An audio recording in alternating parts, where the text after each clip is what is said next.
We're back. Alright, so in this video, I wanted to talk about two horde shooters that are in my rotation of games constantly. I also want to highlight some of the things that I think Space Marine 2 does right in comparison to Helldivers, while also hopefully, giving a new perspective to people who don't see many issues with Helldivers, a chance to see how much better it can be, as well as hoping this video will encourage people to check out Space Marine 2 and just give it a chance. Disclaimer, I want to point out that I acknowledge that both games have flaws and are not perfect, but there are things that I think Space Marine 2 and Saber, who's the studio behind the game, does better than Helldivers and Arrowhead. But anyways, I'm just gonna start it. A key part to the idea of this video was because recently Saber put out an updated roadmap and a community post of the changes and new things that are coming with the next patch of Space Marine. They do community post every month at the end of at the end of the month. Point one for Saber literally already. And while looking at the things that they were adding with the next update, it's just so tragic in comparison. I'll go over it pretty fast. In the next patch, they are adding more armor customization options, confirming support for year 3, a new skin for a class, and armor pieces for the rest. A new PvE mission, more cosmetic rewards that you can earn with doing challenges, an update and rework to the Horde mode that sounds like they're adding, roguelite elements to it. I think that's what it sounds like. To as well as adding the bosses from existing PvE missions into the waves, a new practice arena to test builds, the damage you do, and, make efficient combos for, certain enemies, while also giving you the ability to, add as many enemies as you want, because why the hell not? It's just fun, I guess. New variants of existing weapons and new armor pieces using the endgame content currency. And my personal favorite out of all these additions was the loadouts they're adding. It's been so long, and they needed this so bad.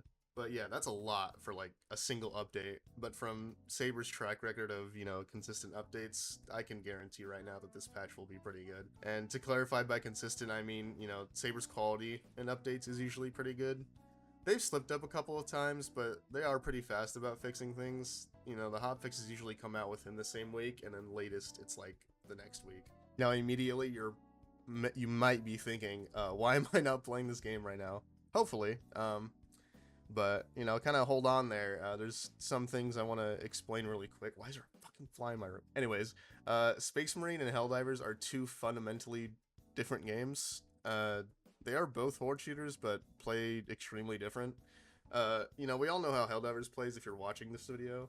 Space Marine has like a loop of gameplay that focuses more on melee, parrying, and dodging, depending on the class that you're playing, but it is much more dependent on personal skill than relying on certain weapons or stratagems like Helldivers. You don't really have to learn just your own moveset, but enemies' attack patterns as well. So in general, for me, that's kind of what makes Space Marine more challenging and interesting at the start. You cannot walk into like a high difficulty mission in this game with basic gear and perks and expect to do good damage and be overpowered. But I mean, if you walk into the hardest difficulty with a level 1 class, it'll be a struggle, but it's possible if you're that good. Usually, if you're just starting, it won't be. That's pretty much the gist of it. But anyways, back to the point of the video. That was just a yap that I had to do. First off, I want to take a look at the ways both games make their money. They both charge a premium for access, and yes, Space Marine 2 is more expensive, being, $60. Obviously, they both go on sale, so, you can pick it up discounted, but Space Marine 2 does not monetize like Helldivers does. Space Marine 2 focuses on selling you mostly just cosmetics, skins, weapon skins. Helldivers, on the other hand, pretty much sells you gameplay and content through weapons and stratagems. And I know at first, from Space Marine's perspective, it sounds a lot better, but let me explain something.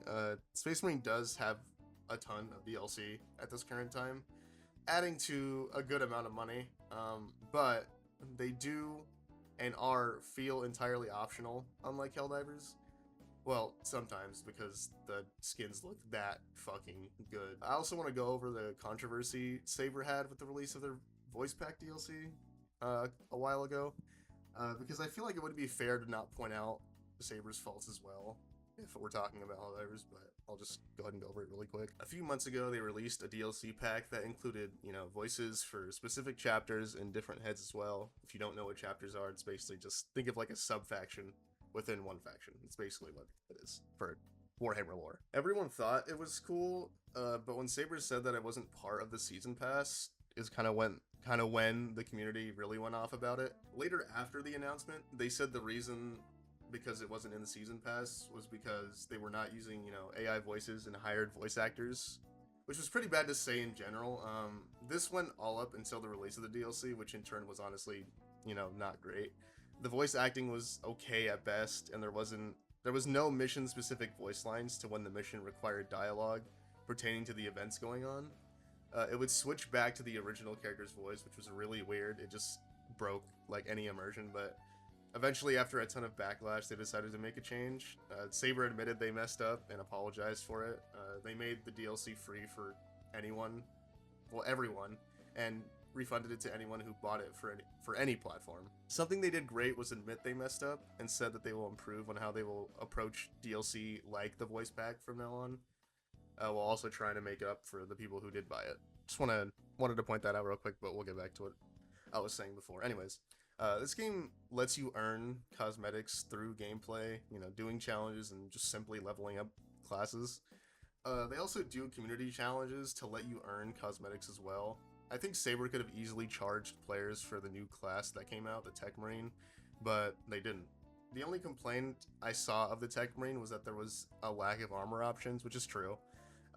But if that's the worst thing about the class that people can really think of or like really complain about, that's actually a good thing overall. That means they just spent more time on the gameplay aspect and polish than making just everything look pretty. Overall though, I think Helldivers DLC content does not feel optional when it actively sells gameplay elements. One more thing I want to say is, and I don't know if it's really a hot take, but honestly it's not. Helldivers' current weapon customization is the same as Space Marines at launch, and it came out after. Space Marines weapons focus on perks and stat bonuses, but for a while now, they've been adding variants to weapons which change how the gun is used or provides, more options to gameplay. Again, that they do not sell. But, on to the next topic, which is balance. Space Marine, for the most part, is a decently balanced game, in my opinion. I feel like other people would disagree with me, but for me, I do think it's fairly balanced. I do find challenge in it, especially with the endgame stuff, but moving on from that. But when the game launched, the bolt weapons were not very good, except for like maybe 2 of them. The rest were just not very good in their niche or not good in general. But instead of releasing new weapons for paid DLC, they buffed those weapons into where they are now. Viable and extra options to take in missions, and having a build that may cater to it more. Granted, I do think a few weapons still need a small buff, but as for now, I think they're in a really good spot. As for enemies, this is where things are very different. From memory, Saber has never really buffed enemies in a meaningful way that affects the balance in a negative way.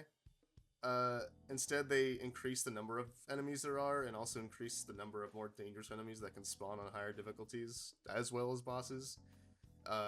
And obviously that will come with some enemy spam, but for me it's not a big deal, except when it's the bugs with the goddamn barbed wire shooter. I swear I hate those enemies so much. Now, there's not to say that enemies don't have annoying things about them. Everyone hates chaos spawn enemies for a good reason. They're just very annoying to deal with while in a massive wave, but, honestly, in my opinion, I honestly don't mind them that much. Actually, I find them really fun to fight, because I just like hitting things with my sword. That's what I get out of the enemy. I like hitting things, man. But the main point is, enemies aren't ever buffed to affect us, the player, in a negative way. The balance for the game has gotten better and not really worse. The only time you could say they did something to nerf us as the player was when they first released lethal difficulty, where you had to stay near squad members to regain armor from executions. That was a terrible mechanic, but honestly, I'm so glad they reverted it, because it was just not very fun, and then it also affected classes that needed to be at a distance to do good, and where they actually shined. Like they actually listen to the community, which leads into my next point. Saber listens to their community. Did you guys know that Space Marine has a test server? Yeah, I know. Crazy concept, but Saber said that there will be one after launch, and it was added. Crazy, right? From launch, Saber has listened to the community on things that they want added and the changes they want to see. Hell, they have like a forum for when players could suggest to add things to the game, and you can see if they get discussed and greenlit. A lot of the things that the community has requested, they've pretty much have added. For example, here are some. The biggest one is a new class. The Tech Marine was added, I believe, last update. Um, they also added different lens colors for helmets.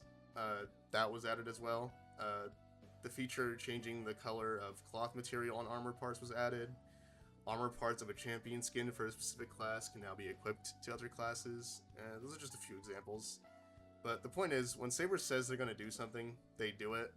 They may take a while, but from their track record, they do deliver, and it's, pretty good every time.